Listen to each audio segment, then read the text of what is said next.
Hey guys, welcome back. I know I've been away for a week. Went down Monica and I have a little fishing cabin down on the Gulf Coast, and I went down and did a little, tried to do some fishing. The weather was terrible. Wind blew like crazy all day. I needed to replace a fuel pump, and I wanted to replace a gas filter on my motor, and just general maintenance. Want to keep up with things on our airboat. And got that done. And the next day I went out to fish, and boy, the wind blew like crazy. Couldn't even keep the airboat with a power pole down and three lead sinkers in the water, big pipe lead things. And the boat just went like nuts. Second day, caught a couple of fish. Third day, went out, got in a spot, and it seemed like for about 5-10 minutes, I didn't do much, but I wanted to go over the lures that seem to do well. And I want to know what y'all's opinion on this is. This is the first bait here that I caught a 22-inch trout on. Just pitch it, just very slowly reel it back to the boat. Well, after that, I figured, well, maybe there's some more big ones in this area. So the next thing I switched off was this bait right here, brand new shiny X-Wrap, one of my favorite baits. Okay, got my little fly that I tie on the back. You can see with the little eyeballs, I think it really does set off a little attraction. Got the wings on it in the back. Made 3 or 4 more casts, didn't get any bites, didn't get any taps, didn't get anything. So then I remembered an article that I read about this gentleman and a lure that he had that he lost. And I'll get into the lure later, but this is what I put on. Now you can see this lure, right?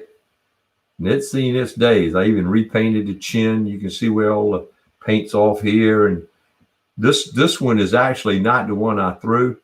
The one I threw is still on my rod down in Florida, and it looks worse than this. It hardly has any paint on it. My buddy Keith Gladden put me on these baits years ago, and they quit making them the old style way. They were just like this. And if you notice you see these little wings right here? That's how they come nowadays. The old ones didn't have those wings like that. Well, Keith likes to throw these things in more of a top water format, and the old ones would stay on top and he'd work them. So he said, you think he could make it not go under, not suspend under the water? So I took this bait and I took a Dremel tool and I took off those wings, and now it'll sink about at a rate of maybe a foot every second. And then they now come with these inlines, which you see I reverse it. I put they sell it with the inline turned this way forward, but as you can see, I put it backwards. I don't know if I can put my hand up. Let me get my hand in the right direction here. Put my hand up and you can see how that goes. They turn them in the package forward and it catches more grass.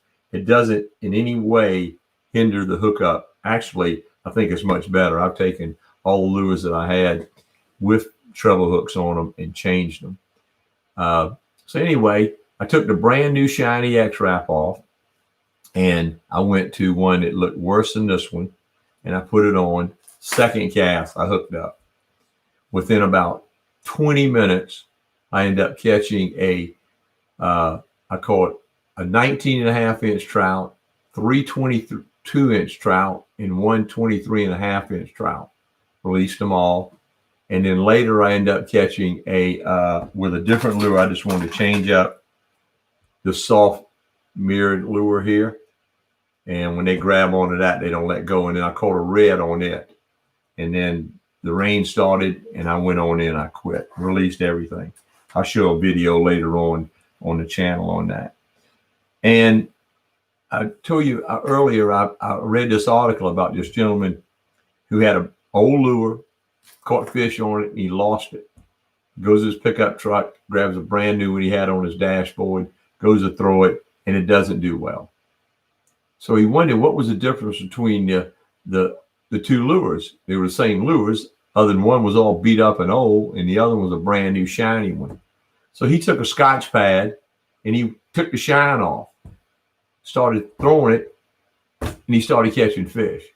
So I don't know if, and try to figure it out fishing something. I don't know between these two lures if this fish bait here looks more wounded, looks like it's more easy a prey than this brand new shiny one here. You see, this one's got a little pink on the nose, and I repainted that because I didn't have pink.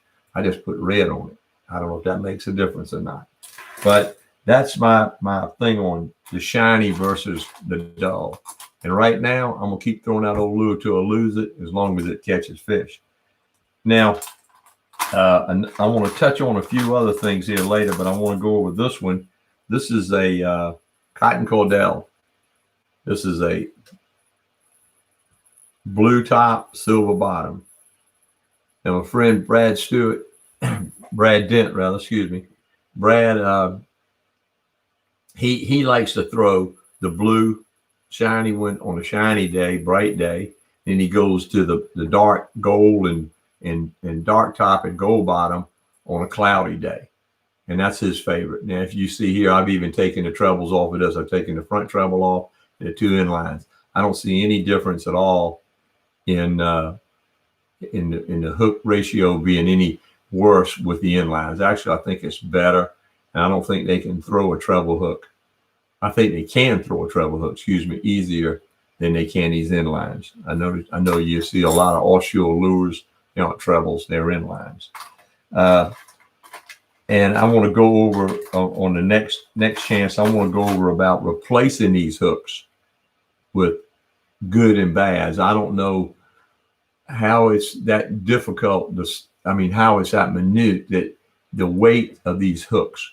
These companies that design these lures and they put these hooks on there, and they're supposed to be sub-walks or sub-sinking type lures. You change the hooks, and it's going to change the action, and it's going to change the sink rate, or not even have any sink rate at all. And I'll be going over that on our next vlog as to what kind of hooks, and I'm going to have hooks available here to show you the differences.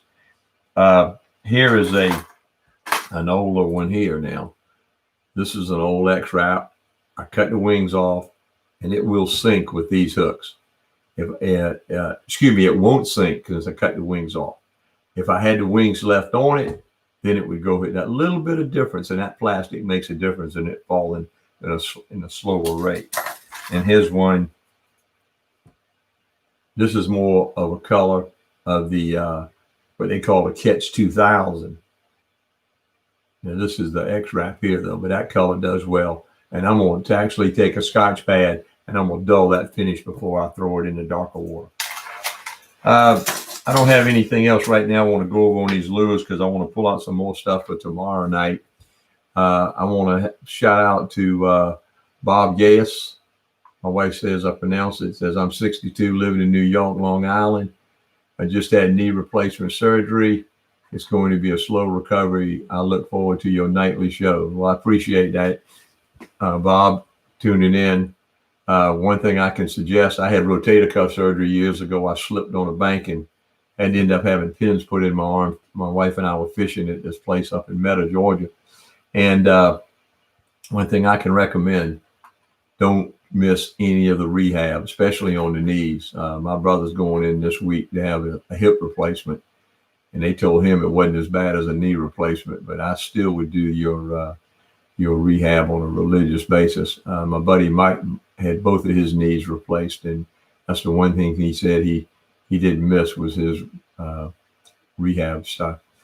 I had another call tonight right before I went online from a gentleman by the name of Hunter from Alice, Texas, and I want to talk about questions he had maybe tomorrow night on cleaning a redfish with the scales on. If there's any other comments or questions that y'all have, please leave them below. I don't get my responses as quickly when I'm doing these vlogs. They seem to come in later. I did have one come up here a minute ago. Ben Barry, welcome back, Vince. Ben, I was glad to be back. And down at Keaton, I get one bar. I can't do these live from my cabin. Next time I go down, hopefully I can set up at a friend's house with Wi-Fi and tell you what we did each day. The first day I went out, I was by myself. I had the airboat. I didn't even catch a fish. Didn't even get a bite. I mean, this is fishing. That's why they call it fishing and not catching. And the second day, I only caught two nice fish, real nice fish. They were in the 17, 18-inch range, trout. And I kept those for supper. And the next day is when I got into really 5 gorgeous trout. If I were keeping fish and weren't releasing them that day, I would, with the new rules, I would not have been able to keep but 1 fish. Now you can only keep 5. The slots between 15 and 20 down on the Gulf at Keaton Beach. And you can only keep 1 over 19 per boat, not per person anymore.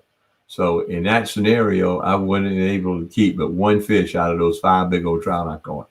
But I was out there enjoying the tug. That's why I'm known as a tug addict. If y'all have any other comments or questions, please leave them. Don't forget to give us a thumbs up. Go to our website and influencer page and hit the bell and subscribe. Guys, I'm going to call it a night. I'm going to kick back and watch the national championship game here and see how it comes out. Don't forget, take a kid fishing and you can't catch him on the trout. Can't catch him on the couch. It was funny. Can't catch him on the couch. The day that I did so well with those 5 trout, a boat was coming in and telling me how windy it was. And I said to the guys, I hope the fish don't know that. And I did well that day, even though the wind was blowing hard. So you got to get out and go to catch them. Thanks again. Y'all have a good evening.